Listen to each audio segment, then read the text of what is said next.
Merci de nous écouter à Farana sur Bamboo FM. Merci de votre fidélité. Nous continuons donc cette émission. On en parlait également. Koumfabo, la start-up de montage de téléphones ferme ses portes en République de Guinée. Sa fondatrice pousse un coup de gueule.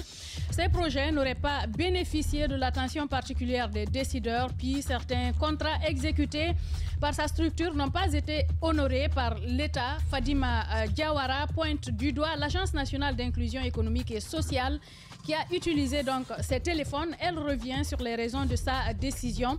Nous en parlons d'un moment à l'autre. Nous allons essayer de la joindre au téléphone. Allez-y, Roby. C'est vraiment dommage que pour ce cas d'espèce de dame Fadima Diawara, si c'est de cela qu'on parle maintenant, je crois. Oui, c'est ça, oui. C'est une start-up, enfin, c'est une innovation dans notre pays qu'il y ait une dame qui vienne avec des brillantes idées dans les montages de téléphones, je crois, téléphones portables, ce qui se fait ailleurs. Je crois que dans notre pays, et on ne cesse jamais de citer, par exemple, le Rwanda, encourage ce genre d'initiative. Oui. Même pas loin, le Congo, il y a un jeune qui a investi dans l'assemblage, on appelle ça plutôt assemblage, dans l'assemblage du matériel des ordinateurs portables avec pour marque un nom local. Vous savez, aujourd'hui, vous pouvez aller en Chine, vous commandez le matériel portable sans initiale, sans marque, et vous créez une marque. C'est le cas des motos comme Apache et autres, etc.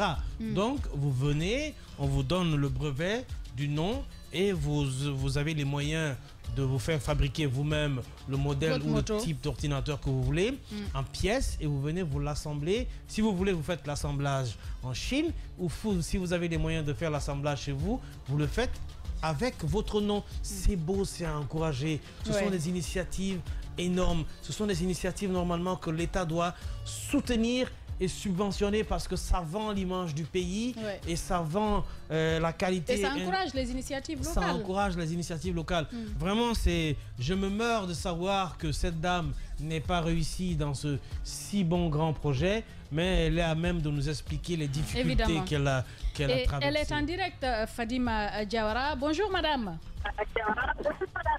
Bonjour Madame Hiro, bonjour à toute l'équipe de GG. Oui, Madame Diawara, on était en train de dire que ce sont des initiatives qui sont encouragées dans d'autres pays, l'assemblage, les start-up, la création des start-up, la création des marques nationales, l'identité nationale au niveau de la technologie. C'est ce que vous avez voulu faire, mais qu'est-ce qui n'a pas marché de votre côté ?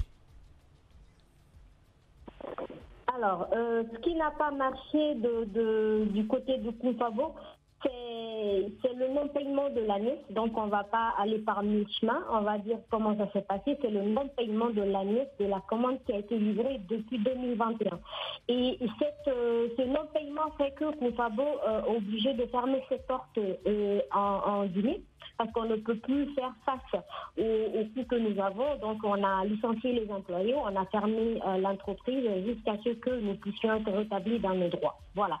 Et vu que Koumfabo, sachant que Koumfabo s'est endetté à travers des banques locales en Guinée pour pouvoir exécuter cette commande de l'ANIES, qui ça fait 2 ans et demi, nous sommes en impayés dans ces différentes banques, les AGIO, on n'en parle pas.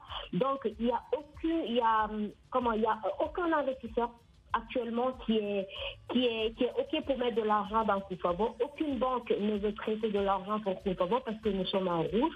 Alors là, Koumfabo est considéré par les banques comme étant une entreprise qui n'est pas crédible.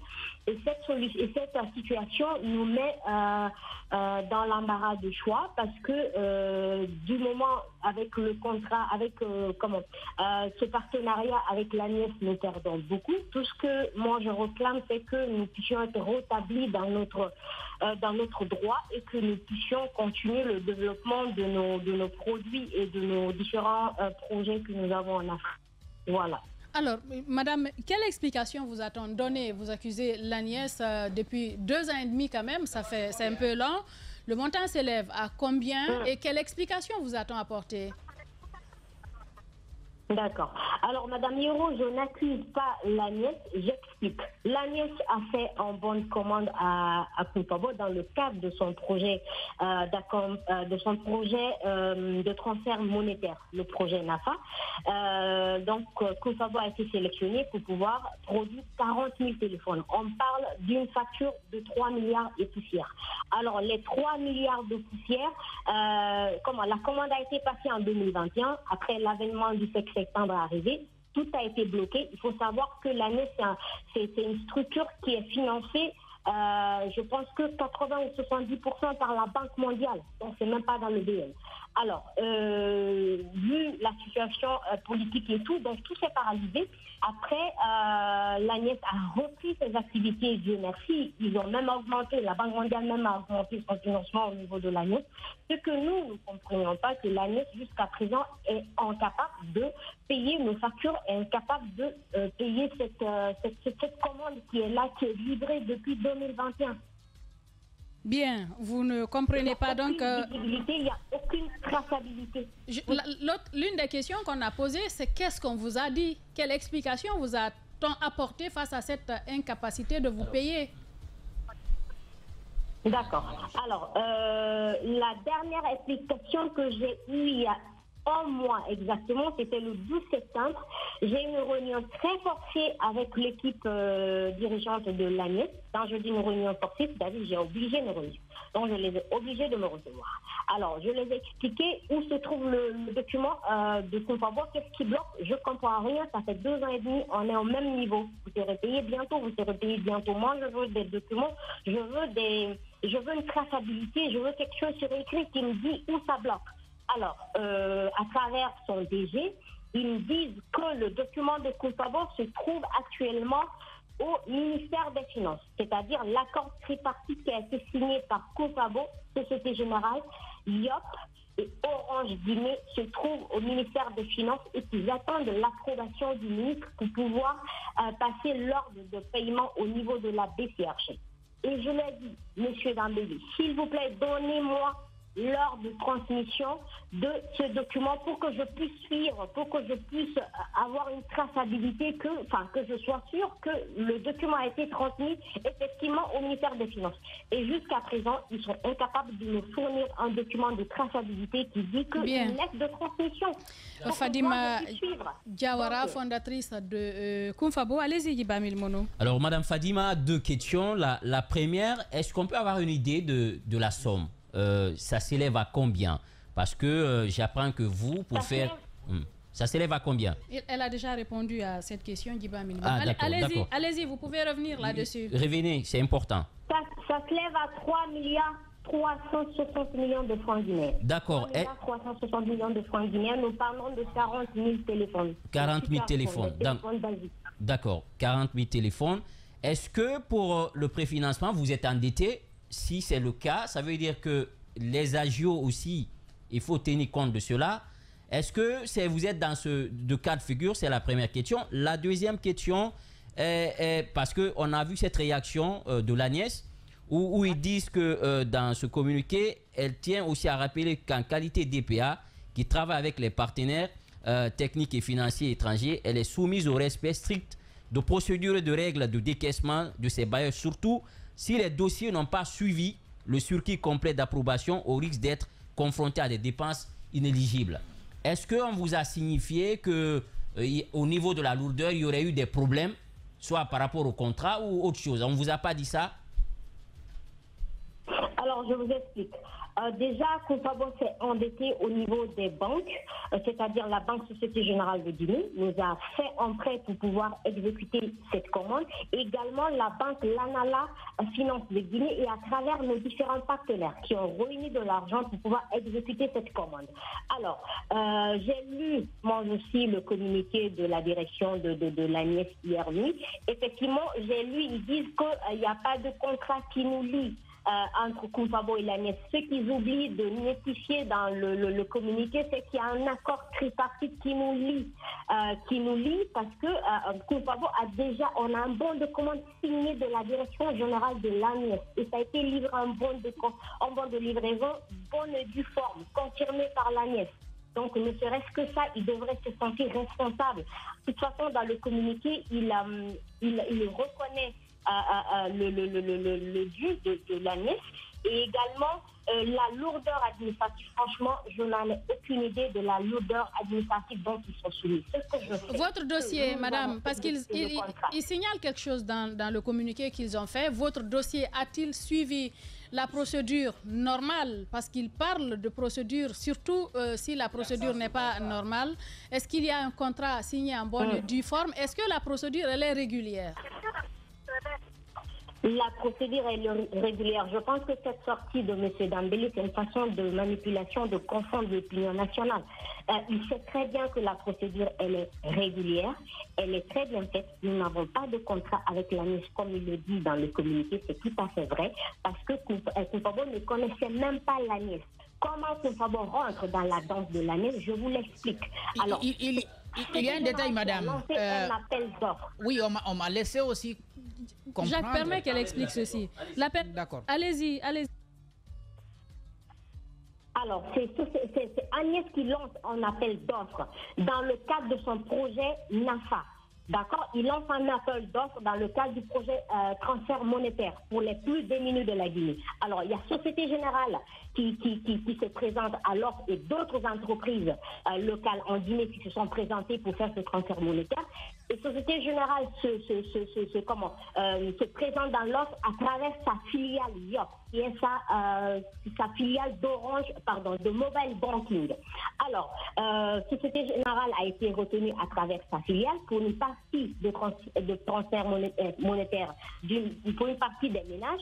Alors, Société Générale dit à l'ANES, comment vous pensez donner de l'argent aux gens censés être extrêmement pauvres, démunis, en main? Ce serait mieux qu'on crée un pacte les 200 000 francs de transfert monétaire que vous allez faire mensuellement aux ménages pauvres, couplé à un téléphone pour qu'il y ait une traçabilité pour ne pas donner de l'argent cash en main à ces personnes. Alors, l'ANES a validé cette proposition de YOP, ça n'a pas été imposé, c'est une proposition. Alors, la Banque mondiale également a validé cette proposition, vu que c'est l'argent de la Banque mondiale, donc ils ne peuvent pas valider la proposition à leur niveau sans passer à la Banque mondiale qui valide également la proposition. L'ANES rentre en contact avec Koufabo pour pouvoir nous donner les spécifications techniques qu'ils souhaitent pour leur téléphone que nous avons produit, on a livré. Ils ont testé et Société Générale leur a dit, nous on a un partenaire start-up, qui est une start-up guinéenne qui fabrique des téléphones. Nous pensons que cette start-up sera plus adéquate pour vous fournir des téléphones. Et c'est dans ce cadre que Koufabo rentre. Et c'est dans ce cadre que Société Générale finance la production de ces téléphones. Et c'est dans ce cadre que Agnès, à travers sa direction générale et à travers également la Banque mondiale, fait un bon de commande à Koufabo pour pouvoir produire ces téléphones. Donc, si la direction générale de l'ANES nie cette partie, je pense que c'est de la mauvaise foi. Madame Diawara, est-ce que, à vous écouter, vous êtes plutôt lié à la Société Générale et non à l'ANES? Est-ce que ce n'est pas à la Société Générale aujourd'hui de mettre la pression sur l'ANES pour qu'il y ait un décaissement? Parce que dans votre communication, ils ont fait un appel d'offres et à côté, on a proposé à ce qu'on adjoigne les téléphones pour une traçabilité. Et donc, vous, c'est la Société Générale qui vous appelle? On n'est pas liés, Monsieur Diba, nous ne sommes pas liés à Société Générale dans ce contrat. Nous sommes liés à l'ANES, vu qu'on a un bon de commande signé par la direction de l'ANES. Société Générale aussi a les cordes sur les coups parce que je dois des milliards à la Société Générale. Donc, c'est dans l'intérêt de la Société Générale que Agnès puisse honorer cet l'engagement-là. Donc, je suis liée à l'ANES je suis liée parce que j'ai un bon de commande d'eux. Et dans l'offre qu'ils ont fait à YOP, que YOP a fermé. Donc, quand YOP a fermé, je vous le dis maintenant, quand YOP a fermé, vu que YOP a fait faillite, ils ont fermé partout en Afrique. L'ANES a donné le contrat de YOP à Orange. Bien. Et c'est dans ce cadre que Orange rentre dans ce contrat.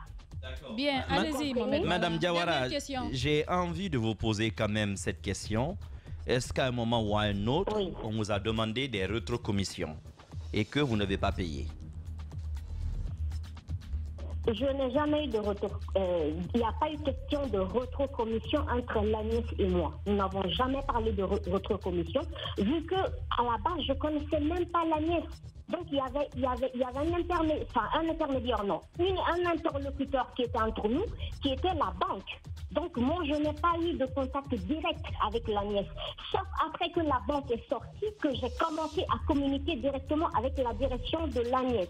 C'est-à-dire à travers M. Dambélé, avant qu'il n'arrive à travers l'ancienne équipe, et également à travers Mme Oumoubari, qui est leur directrice financière.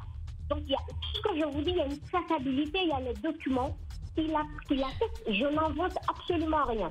Bien, allez-y. Alors, oui, madame, c'est vrai, l'État doit protéger les entrepreneurs. Vous avez accepté de venir chez vous, vous avez investi. On doit aujourd'hui vous protéger, vous aider.